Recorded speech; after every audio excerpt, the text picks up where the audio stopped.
Hey guys, welcome back. So just a quick showcase of a Merciless Lab run. Another thing this build is really good at. And as I have been asked in the post why I basically league start this instead of a build that I will keep playing until like high red maps. So in my opinion, especially in Ruthless, I would like to play probably different builds, not only one build. So me personally, I don't play the mode in order to like be the first to hit like level 90 or something. So that's not really my goal.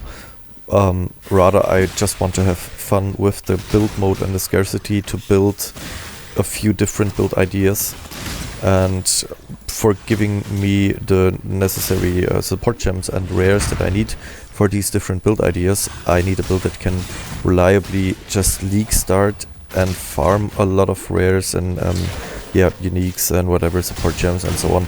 So obviously you could also do this with other builds. So this I'm not claiming this like the only build, and I also don't say that this is like the best build. There might be way better builds out there, but in my case I think I really prefer the bow builds, especially in this league.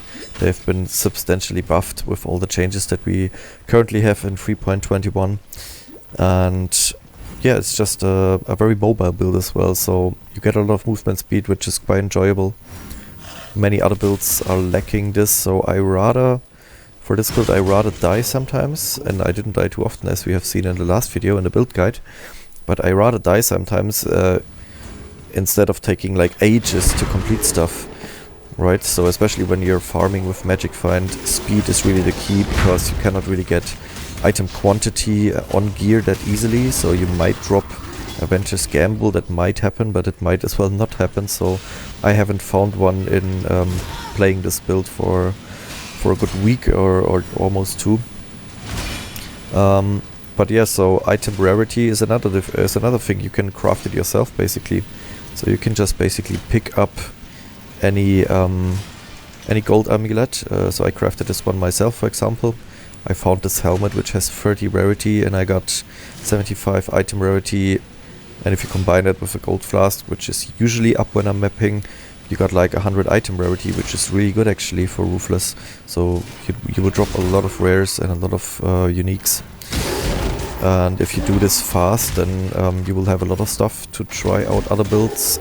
You can build an Righteous Fire Juggernaut pretty much in a day and level it up to like the early 70s, 80s in pretty much a day if you have like 6 to 8 hours.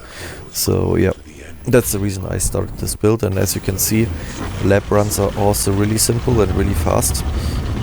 So you can farm for good enchantments. I mean, I got Sniper's Mark, which is okay. I got attack and cast speed, so obviously this will be the Merciless Lab, which is just faster than Uber Lab.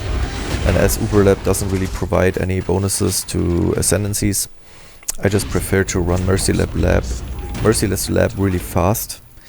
And obviously you will not get the Uber version of the mods, of the enchantments, but to be honest, 3% give or take, that's totally fine. And if you are lucky, because you are quite fast doing this, you might get a really good enchantment for your skills, which is way more valuable than, let's say, 3% attack speed on your boots. So yeah, you're just cruising through here basically, and your regen is quite good. Combined with the movement speed, you can basically just ignore most of the traps and just speed through. So I usually take most of the Dark Shrines, because in Ruthless the Dark Shrine that gives you uniques is disabled, which means the chance for Twice Blessed is a bit increased, just because we are missing this enchantment for double uniques, which makes Dark Shrines quite a bit stronger.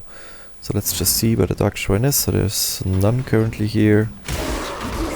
If you don't know, there is a site called PoElab.com. Oh, Purity of Fire, nice. So that's what I mean. You can just farm for auras, support gems, and rares really quickly on here. So yeah, there's a site PoE.lab where you can see the layout of each Merciless and Cruel and Uber Lab each day. There are some crazy map or lab runners who are doing this stuff every day, so thanks to you guys. Reliably since 10 years basically, they're doing that. Crazy guys. But yeah, as you can see, it's really a fast run, and Isaro doesn't really pose any bigger threat. So sometimes he really hits you hard for some big physical, but you can just easily dodge him. And that'll be interesting in 3.21. As you have seen, he's marked with Sniper's Mark. And we have this note that marked enemies cannot deal critical strikes, which makes you basically immune to critical strikes because they cannot happen in such a fight. And that will be... oh, I'm having some lag here. That will be really strong in 3.21. Let's go for these traps here.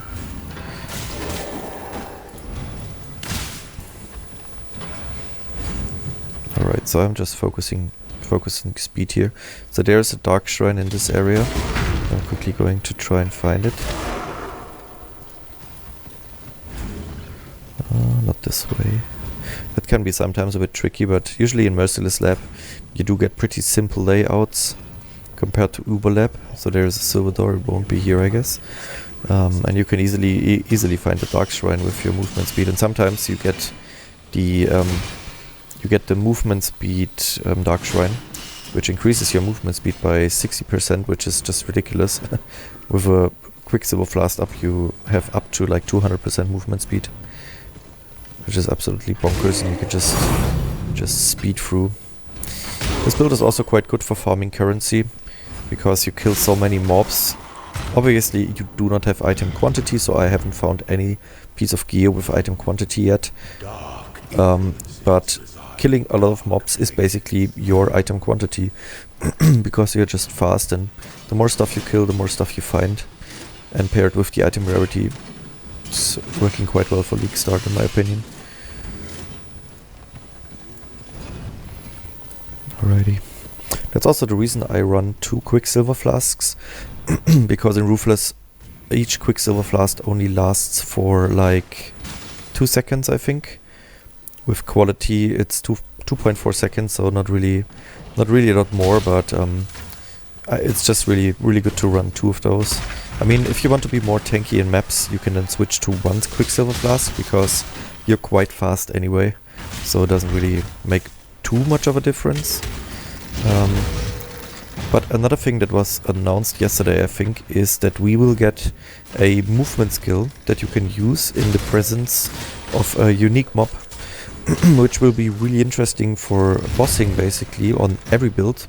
But also this build does have some problems with physical hits, as I said. So it gives you another little tool to avoid physical hits from bosses like Isaro or map bosses and so on. Alrighty, so basically already through here.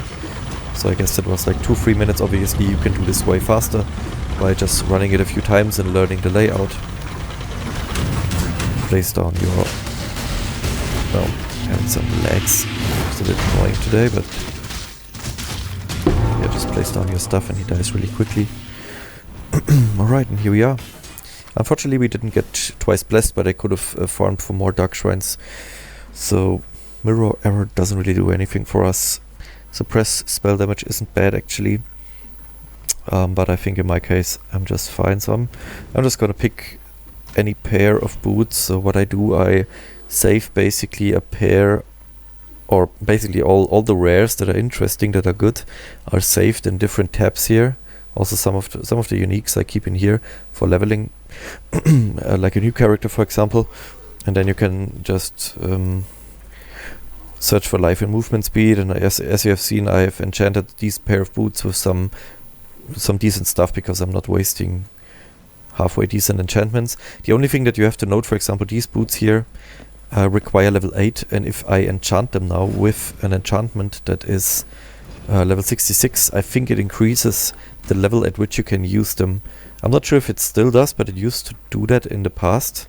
So let's see. Yeah, as you can see now I have the enchantment and it requires level 52, so I cannot use those for leveling anymore. So that's something you need to keep in mind. So I can basically throw them away now. They're basically useless now, but I don't really care. I have enough of them. So that's another good point about this build. You will find a lot of usable rares that you can then also use, for example, for magicfind, like these boots. I mean, they do not have movement speed, but they would still be okay on this build because you do get a lot of inherent movement speed. But you can also use them for leveling other characters really quickly.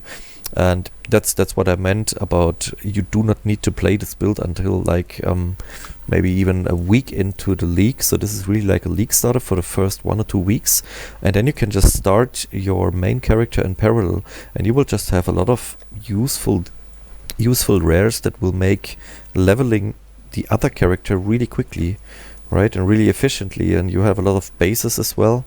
So I haven't found too many 5-links here, but for example, I have found, I think, another 5-link bow that I used to use. Yeah, I have found this bow. So it was just a 5-link, just a white base, basically. And I crafted it. It was just the first alch that I put on here, which gave quite a good result, until I found this bow, which was a bit better. So it had the stats, but it didn't have the 5-links, so I was able to 5-link it. I was quite lucky there, to be honest, but yeah, you can farm for good bases quite reliably. But yeah, that was just a very short showcase of a lab run. Next up, I will do a delve run to show you that shallow delving can be really beneficial as well, because you do get a lot of fossils, which you then again can use to craft your early game gear, like 4-links, maybe some 5-links, and especially magicfind stuff like gold amulets. For example, I kept all the gold amulets and also many of gold rings just for potential crafting. If I say, okay, I want to have more magicfind, I would just take a really good base like this one. This is basically a perfect roll, and I will just slap an alch on there. Or I could also use a fossil, because you can buy resonators. That's really a benefit. You can buy them from Nico, and then you can just take anything. It doesn't really matter, because I just want magicfind and just wang it on there, and that's not even bad. Like, I got more rarity, got some accuracy, got some mana regen. So obviously this is not a great ring, but for magicfind it's okay. So I could just whack it on there and increase my magicfind by another 20, and that's how I progressed in Ruthless so far. Alrighty, see you in the next one.